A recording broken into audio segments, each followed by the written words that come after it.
Campeones en los más importantes torneos. Organizadores de eventos multitudinarios.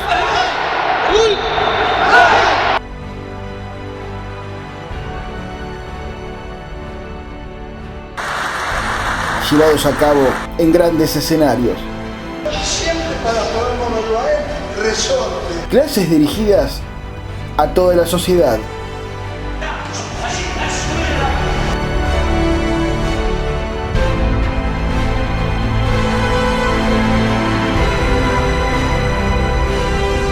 El señor Osaka-san, presidente. Importantes espacios ganados.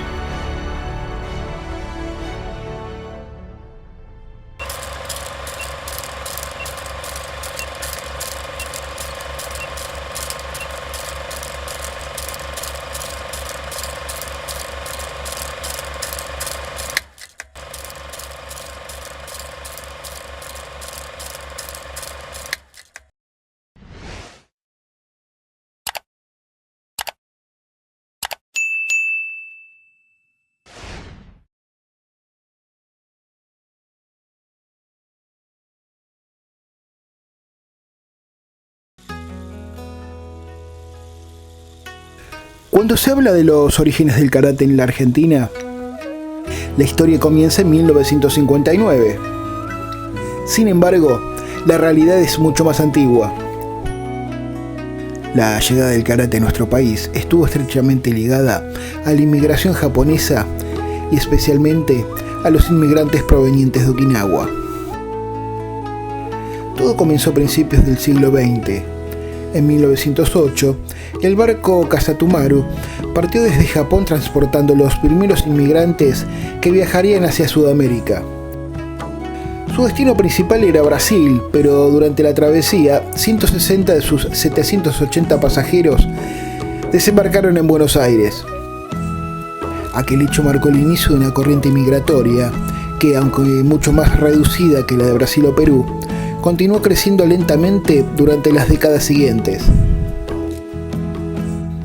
Entre aquellos inmigrantes llegaron hombres que habían practicado las antiguas artes marciales de Okinawa.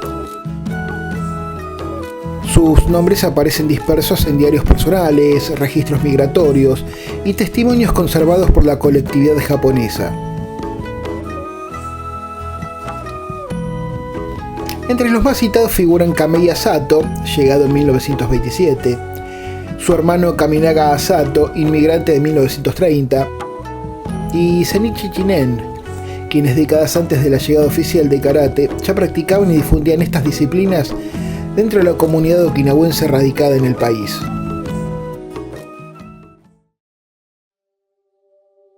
Pero quizás el caso más extraordinario fue el del sensei Johan Soken. Como ya sabes, es parte de la historia grande del karate mundial. Nacido el 25 de mayo de 1889 en la localidad de Gaha, Okinawa, Soken recibió una formación excepcional.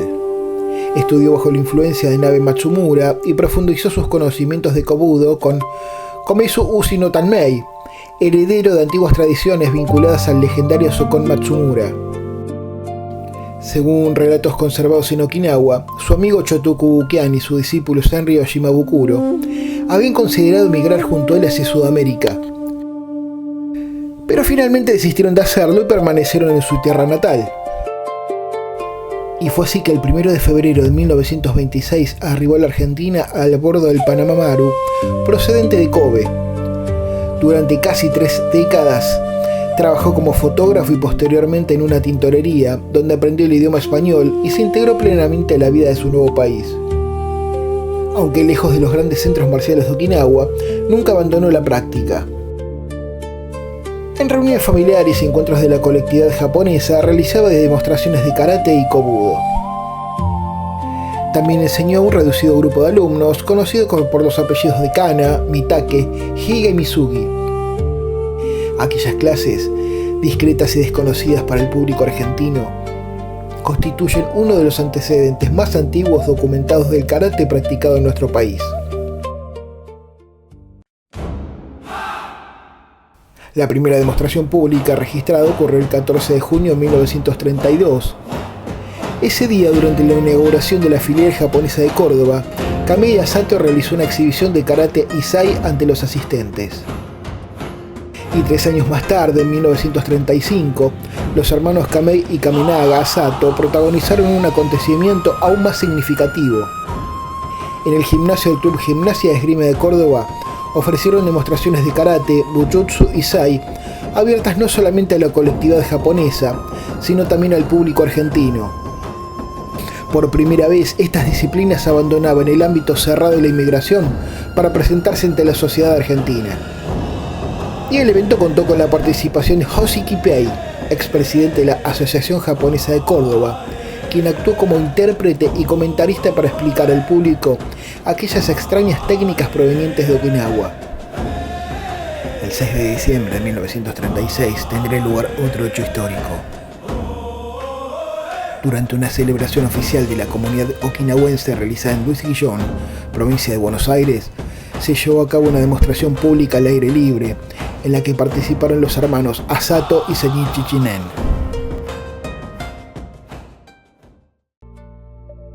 2 años después, en 1938, arribó al país Shintatsu Higa. Al igual que muchos inmigrantes de Okinawa, trabajó en una tintorería. En 1940 participó en una demostración efectuada en un cine de Bursaco, contribuyendo a mantener viva una tradición que aún era prácticamente desconocida para la mayoría de los argentinos. Sus hijos, Benito y Oscar, continuarían posteriormente ese legado. A pesar del esfuerzo de todos estos pioneros, el karate no logró despertar un interés masivo. Las exhibiciones eran esporádicas. Las enseñanzas permanecían dentro de pequeños círculos familiares. La sociedad argentina observaba aquellas técnicas con curiosidad, pero todavía no estaban preparadas para adoptarlas. Sin embargo, la semilla ya había sido plantada. Durante más de 30 años, silenciosamente, inmigrantes okinawenses conservaron y transmitieron una tradición marcial que había cruzado el océano junto a ellos. Y entonces, llegó 1959. Un año que cambiaría para siempre la historia de las artes marciales en Argentina. 1959 no sería un año más. 1959 traería una nueva revolución del combate.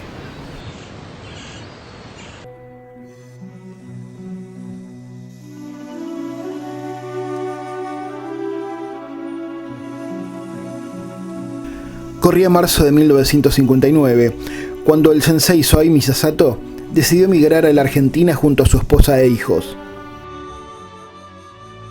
Había dejado atrás su Okinawa natal con la esperanza de construir un futuro mejor para su familia, sin imaginar que su llegada marcaría el inicio de una nueva etapa para el karate argentino.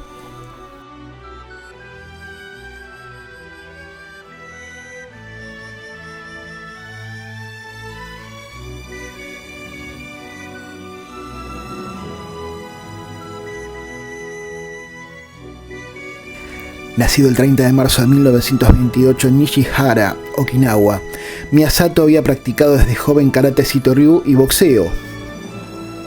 A los 19 años ingresó al Kobayashi Ryu Shidokan Dojo, dirigido por Miyahira Katsuya Sensei, uno de los más destacados discípulos de Choshin Chibana, considerado uno de los más grandes referentes del karate okinawense. El Sorin Ryu Shidokan, fundado por Miyahira en 1947, se caracterizaba por sus movimientos ágiles, posturas naturales, velocidad de ejecución y una profunda orientación hacia la defensa personal. Heredero directo del linaje de Choshin Chibana, el estilo preservaba muchos de los principios tradicionales del karate de Okinawa.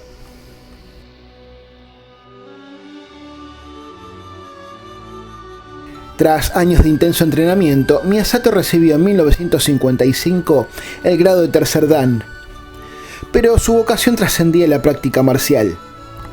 Convencido que el karate debía servir al desarrollo de la sociedad, participó activamente en tareas de reconstrucción comunitaria durante la posguerra, promovió grupos juveniles de contención y fundó una escuela nocturna de educación ciudadana destinada a orientar a las nuevas generaciones. En 1958 obtuvo el grado de cuarto dan. Y ese mismo año, alentado por familiares de su esposa radicados en Argentina, tomó la decisión que cambiaría su vida. Al llegar a Córdoba en marzo de 1959, comenzó a enseñar karate en la azotea de su casa en la calle Belgrano. Ahí recibió sus primeros alumnos argentinos y sembró las bases de lo que con el tiempo se convertiría en una de las escuelas más importantes del país. Pocos meses después, durante los festejos del 25 de mayo organizados por la Asociación Japonesa, realizó junto a su hijo Masao una exhibición pública que causó una profunda impresión entre los asistentes. Fue la primera presentación pública de Soei Miyasato en Argentina, un acontecimiento que marcaría el comienzo de más de 4 décadas dedicadas a la enseñanza y difusión del karate. Y a partir de ahí la evolución fue constante. En 1960 recibió el quinto dan, 5 años después el sexto, y al año siguiente inauguró un nuevo dojo en el barrio Cerro de las Rosas. En el 68 fue distinguido con el séptimo dan al mérito, en reconocimiento a su extraordinaria labor de difusión del karate Kobayashi Ryu Dokan en Argentina. En 1974 obtuvo el octavo dan, convirtiéndose en el único maestro okinawense residente en el país con esa graduación. Y 4 años más tarde inauguró el nuevo dojo central de la calle Baracaldo 2579 en Villa Cabrera, sede que continúa siendo el Hombu Dojo de la Escuela Miyasato. La trascendencia de su trabajo quedó reflejada en 1980, cuando recibió por primera vez en Argentina la visita de su maestro, Miyahira Katsuya Sensei, fundador del Shidokan y máxima autoridad de la escuela. En 1991 regresó temporalmente a Okinawa junto con su esposa e hijo Masatoshi para atender asuntos familiares. Pero durante esos años mantuvo una intensa actividad internacional, visitó regularmente Argentina y participó como invitado de honor en numerosos encuentros culturales y marciales. Finalmente, a fines de 1997, regresó junto a toda su familia para continuar su obra. Tras décadas de trayectoria dentro de la Kobayashi Ryu Dokan, Miyahira Katsuya reconoció en Miyasato Sensei una autoridad indiscutida en la enseñanza y difusión del karate. Y es así que lo alentó entonces a desarrollar su propio camino, dando origen a la escuela Miyasato Karate Do. Desde entonces, Hanshi Soei Miyasato y su hijo, Masatoshi Miyasato, se constituyeron en las máximas autoridades de una organización que continúa preservando y transmitiendo la tradición del Okinawa Karate Do.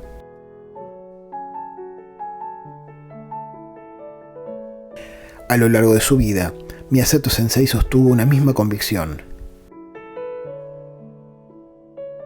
que el karate no debía limitarse al combate, sino convertirse en una herramienta para formar mejores personas y contribuir a una sociedad más armoniosa.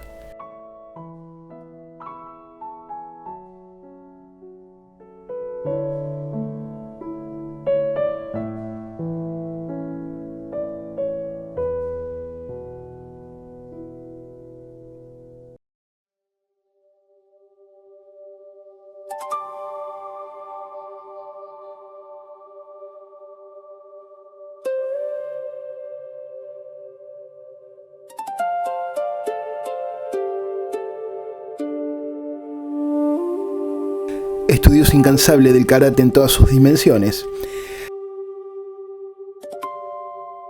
el sensei Hideo Tsuchiya llegó a la Argentina en 1959 con un objetivo claro: enseñar y difundir el verdadero espíritu del karate. Su presencia lo convertiría en uno de los grandes precursores del karate argentino.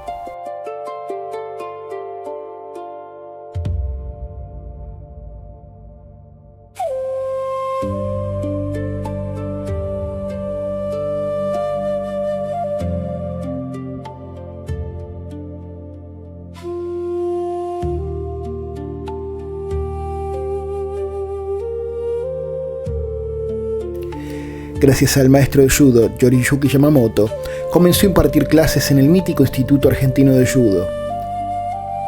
Ahí se formó el primer grupo de alumnos que acompañaría el desarrollo inicial del karate en Buenos Aires. Entre ellos encontrabas a Pitaluga, Martínez, Miranda, Guidar, Brinkman, Oshima, González, Nachi y Arakaki. Hideo Tsuchiya había nacido el 27 de agosto de 1931 en la ciudad de Odawara, Japón, dentro de una familia descendiente de samuráis. Creció en un ambiente donde el estudio, la disciplina y la cultura ocupaban un lugar central. Su abuelo, un reconocido arquitecto, participó en importantes obras vinculadas al histórico castillo de Odawara. A los 15 años inició su formación marcial. Estudió judo en el Kodokan bajo la influencia del maestro Kenji Tomiki y karate con el prestigioso Kanken Toyama, fundador del Judokan. Su talento fue tan destacado que alcanzó el grado de quinto dan y se desempeñó como Shishandai, instructor principal del dojo de Toyama. Paralelamente cursó la carrera de literatura en la Universidad de Waseda, reflejando una formación tan sólida en el plano intelectual como en el marcial. El karate Judokan se distinguía por sus movimientos amplios y circulares, capaces de generar una gran potencia sin perder velocidad ni movilidad. Tsuchiya también amplió su formación practicando Bado-Ryu con Horinori y Otsuka, y obtuvo el grado de quinto dan en Iaido, consolidando una preparación excepcional en distintas disciplinas tradicionales japonesas. Ya instalado en Buenos Aires, realizó numerosas exhibiciones que despertaron un creciente interés por el karate. Durante una de ellas conoció al maestro Seinichi Chinen, un encuentro que marcaría profundamente su vida. Chinen le transmitió valiosos conocimientos del karate tradicional de Okinawa, que despertaron en Tsuchiya una verdadera vocación por la investigación histórica y técnica. Impulsado por esa búsqueda permanente, viajó posteriormente a Okinawa para estudiar junto al maestro Hiroshi Kinsho, uno de los mayores investigadores del karate tradicional. Aquellas investigaciones le permitieron documentar aspectos que hasta entonces se transmitían únicamente de forma oral y desarrollar su reconocida teoría del Tora no Kansen, trabajo que en 1969 fue distinguido con el primer premio del Ministerio de Cultura de Japón. Durante su permanencia en Argentina, enseñó además del Instituto Argentino de Judo en el Instituto Kumasawa, el Club Huracán y el Ateneo de la Juventud. También llevó el karate a la ciudad de Rosario, donde comenzó la formación del futuro instructor Pizarro. En 1969, regresó definitivamente a Japón, dejando en la Argentina una escuela organizada y una generación de discípulos que continuarían difundiendo su enseñanza. Su prestigio continuó creciendo. En 1973 obtuvo el grado de séptimo dan, tras rendir un exigente examen ante un tribunal integrado por algunas de las máximas autoridades del karate japonés, entre ellas Masatoshi Nakayama, Kenzo Mabuni, Hironori Tsuka, Sakagami Iwata y otros destacados maestros, convirtiéndose en uno de los más jóvenes en alcanzar dicha graduación. Y 5 años más tarde obtuvo la licencia oficial de entrenador nacional de Japón, función que desempeñó hasta comienzos de la década del 80. En sus últimos años fundó y dirigió la escuela nipón de Karate-do Tsuchiya-ryu, desde donde continuó investigando, enseñó y preservó el karate tradicional. La organización llegó a establecer filiales incluso en distintos países. De personalidad alegre, dinámica y profundamente curiosa, Hideo Tsuchiya también fue escritor y fotógrafo. Publicó numerosos libros dedicados al karate y jamás olvidó los años que vivió en Argentina, país que siempre recordó como el lugar donde comenzó una de las etapas más trascendentes de su misión como maestro. Usted sobreentiendo que lo conoció Sensei Tsuchiya, muchas cosas las habrá escuchado por Sensei Delfos González. Cuando vino Sensei Tsuchiya en el 59, ¿qué karate nos trajo a Argentina? ¿Cómo era ese karate comparado con el de hoy? Ah, eh, es difícil hacer una comparación cuando hoy en día el karate básicamente está versado en la fase más competitiva, ¿no?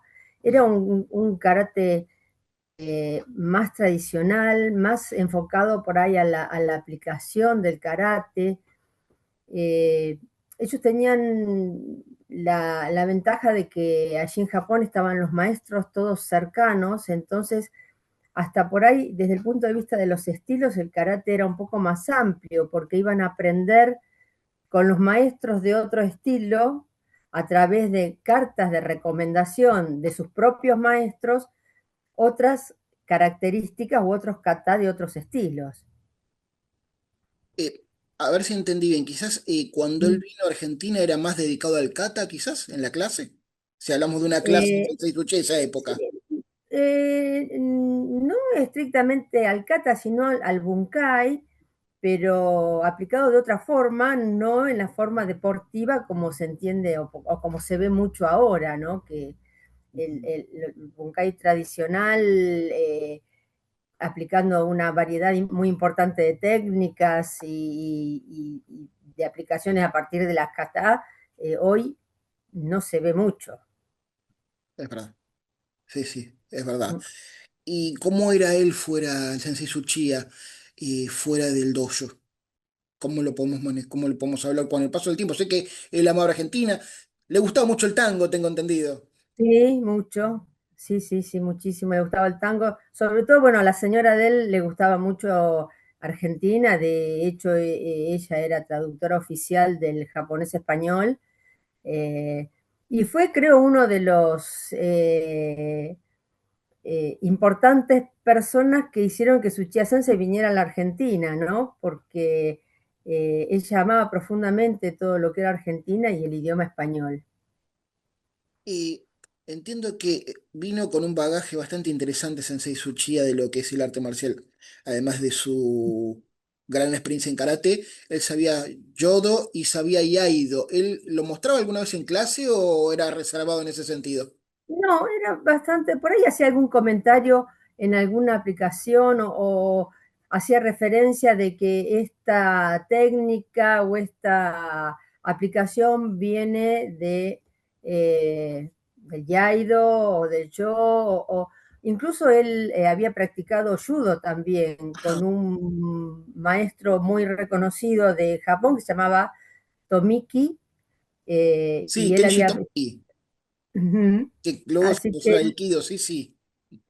y él había practicado judo también con él, así que tenía un amplio conocimiento de no solamente de karate, sino de las artes marciales en general.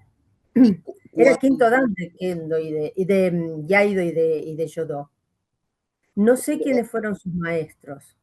cuando decidió abrir su propia línea de karate, puntualmente, ¿usted qué siente que buscaba Sensei Tsuchiya para formar su propia línea?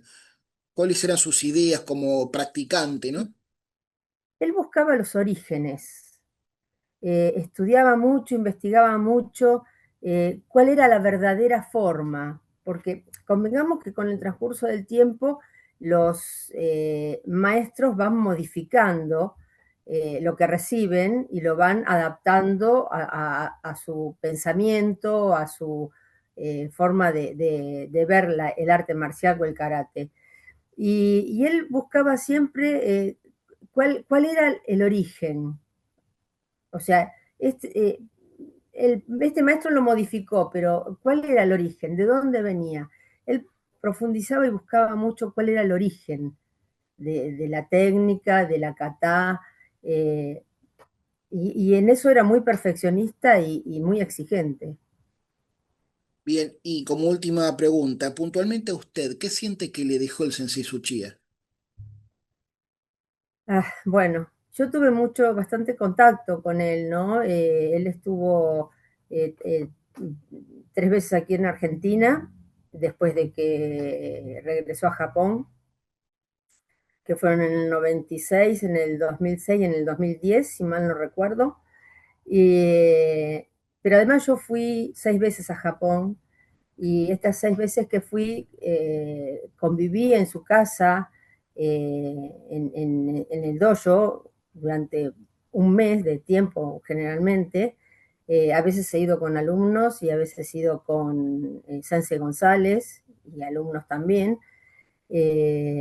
Y realmente, además de un gran caudal de conocimientos, porque realmente yo creo que lo que él sabía de karate, por lo que investigaba, porque era lo que le interesaba, porque era la pasión de su vida, eh, y era tan grande lo que sabía que era muy difícil llegar a abarcar todo lo que él sabía.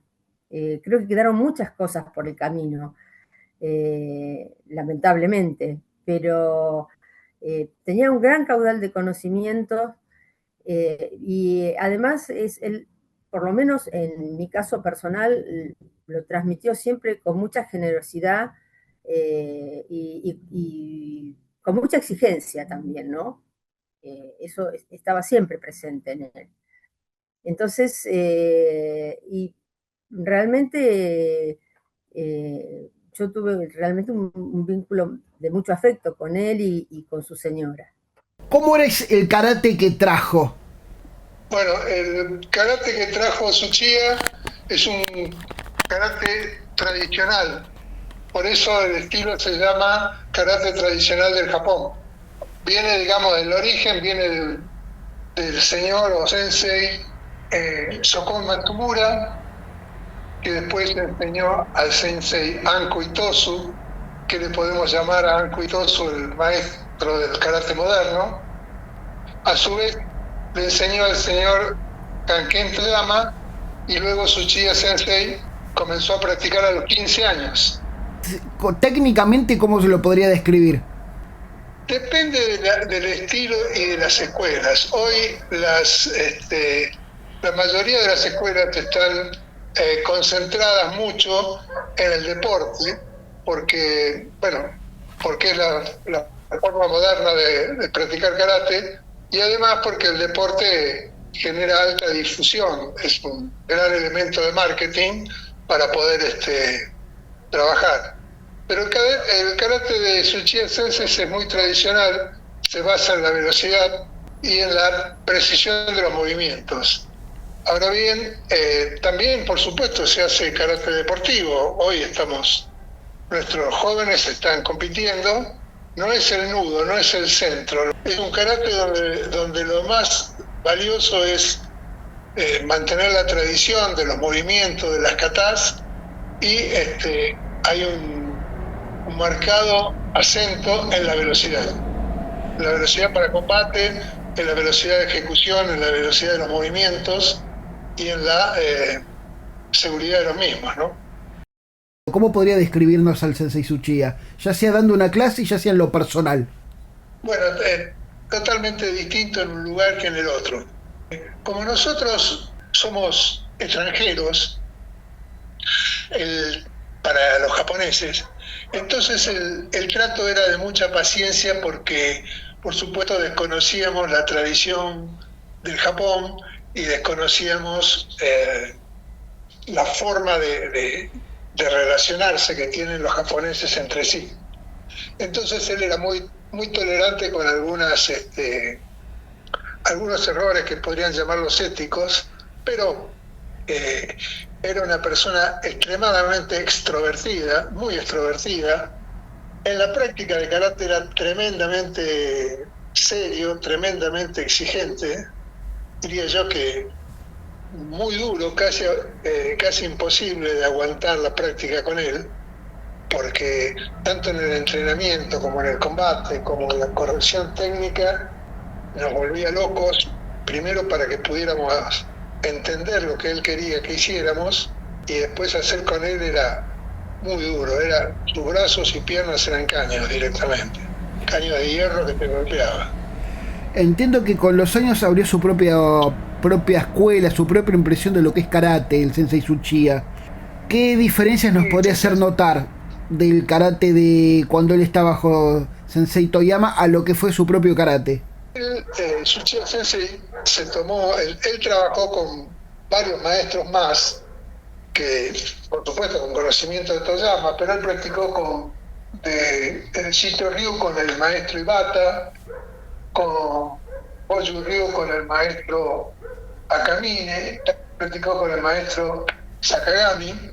O sea, él se fue nutriendo de distintos maestros cuando empezó a practicar, digamos, cuando practicaba.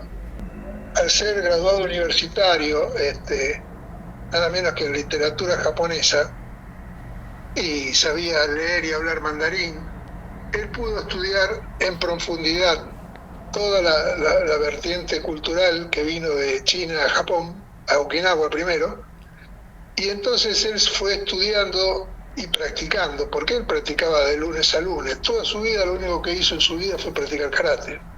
Así que él estudió mucho todo el karate antiguo, viajó por todo el mundo, él estuvo 10 años en la Organización Mundial de Karate y en la Federación Japonesa, y tuvo contacto, digamos, con los últimos maestros vivos de karate. Entonces, ese estudio, esa profundización, ese análisis detallado de movimientos, de gestos de los katas, le permitió crear su propio estilo. En el año 2009 crea, creo que el estilo más moderno de karate, que se llama Nipponden Karate Do Uchiha Ryu. Entiendo que usted, con delegación de su escuela, lo visitaron en reiteradas ocasiones a su dojo. ¿Cómo era el trabajo? Bueno, el trabajo en el dojo era totalmente distinto de como lo hacíamos acá. Porque claro, eran mínimo 8 horas por día que había que practicar, por supuesto con parar para comer, etcétera. Él era una persona muy afable para explicar, muy detallista, muy generoso en su enseñanza, no se guardaba nada, pero exigía. Había que practicar y practicar y practicar y volverlo a hacer al movimiento hasta que él considera que no que lo hacíamos bien, sino que lo habíamos entendido. Y a partir de que lo habíamos entendido, dice, bueno, ahora que entiende, practique. Y era muy, diría, exigente, duro. En Japón siempre fuimos en primavera, verano, y entonces era casi inaguantable por el calor, porque no bajaba el calor de los 38 grados. De noche también, a veces era difícil conciliar el sueño por el calor que hacía. Pero bueno, él nos atendía con una amabilidad gigante en su casa. Su mujer también nos cuidaba mucho cuando íbamos. Y después de practicar, que nos tenía corriendo, después nos íbamos a almorzar o íbamos a cenar. Y era un tipo fantástico, súper extrovertido, con un conocimiento de las personas y con un conocimiento del mundo, porque viajó por todo el mundo. Conoció las idiosincrasias de los nórdicos, de los sajones, de los italianos, de los franceses, de los españoles, de todos los asiáticos. Entonces el tipo, cuando estaba con nosotros, le gustaba que le contaran chistes, pero siempre había que ser extremadamente educado, ¿no? No podíamos decir, nadie decía ninguna palabra inadecuada o malas palabras, como decimos nosotros. Nos acercábamos afectuosamente, pero siempre con mucho respeto. Él siempre era el maestro. Él nunca fue amigo, él nunca fue hermano, nada. Él fue maestro de karate. Y ahí tenía todos los elementos para practicar. Las makiwaras, las bolsas, los muñecos, todos los palos de bo, la katana, el sai, lo que uno necesitaba para practicar estaba ahí, ¿no? Las pesas especiales para desarrollar las distintas técnicas, y palo nada más. Eso era la práctica y nosotros nos encantaba porque trabajábamos, como quien dice, al límite, siempre al límite de la resistencia física, pero sobre todo de la resistencia emocional, digamos, ¿no? Porque uno se sentía vencido y sin embargo tenía que volverse a levantar porque no había tutiles, no había forma de decir me cansé. Le gustaba que tomáramos nota, que filmáramos, que sacáramos fotos, sobre todo fotos. No le gustaban mucho las publicaciones, porque dice, yo todos los días estoy cambiando, ¿por qué me va a publicar una cosa que después mañana hago otra distinta? ¿Qué siente que le dejó a usted personalmente como legado? Yo soy formal y aprendí a ser muy formal, y él me dio flexibilidad para tratar a las personas que practican karate, ¿no?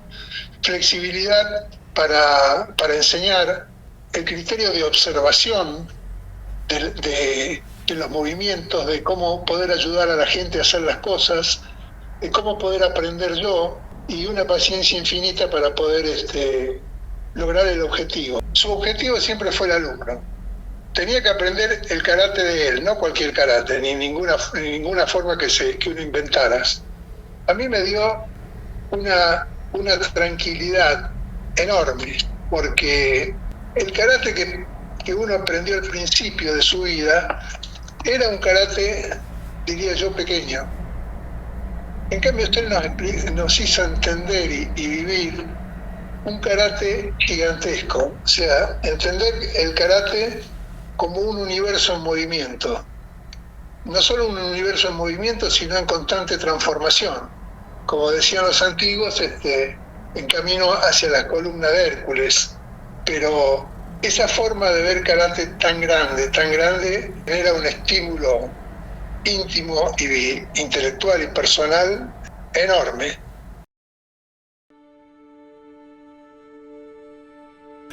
La historia suele recordar a quienes llegan primero a los grandes escenarios, pero pocas veces se detienen aquellos que, mucho antes, prepararon el camino en silencio.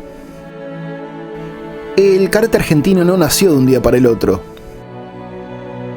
Antes de los grandes dojos, de los campeonatos y de los cientos de personas que hoy practican esta disciplina, hubo migrantes okinawenses que conservaron sus tradiciones lejos de su tierra natal.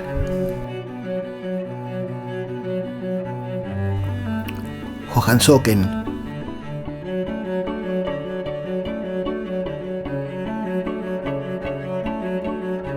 los hermanos Asato,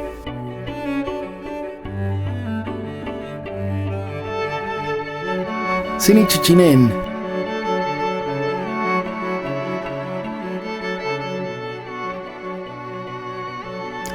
y Chinsatsu Higa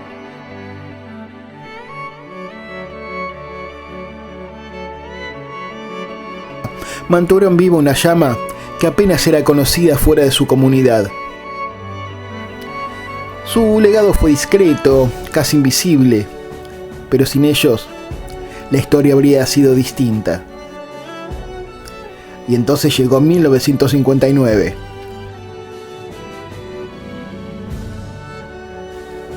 Con los sensei Shoei Miyasato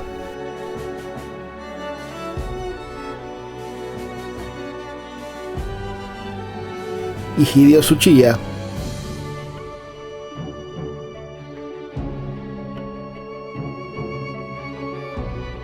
el karate dejó de ser un conocimiento reservado a unos pocos para abrir sus puertas a toda la sociedad argentina. Comenzó una etapa de enseñanza sistemática, nacieron los primeros dojos y se formó una generación de alumnos que, con el paso de los años, se convirtieron en maestros. Como ocurrió antes con el judo, no viajaron únicamente técnicas de combate. Cruzaron el océano valores, disciplina, respeto y una forma diferente de entender el crecimiento personal.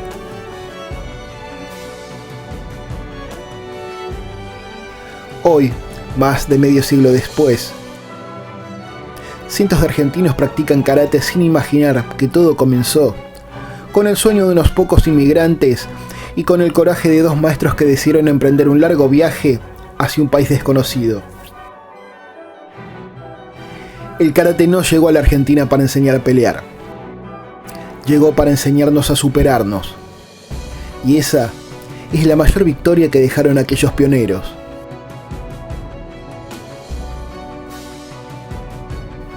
Te espero en el episodio 5.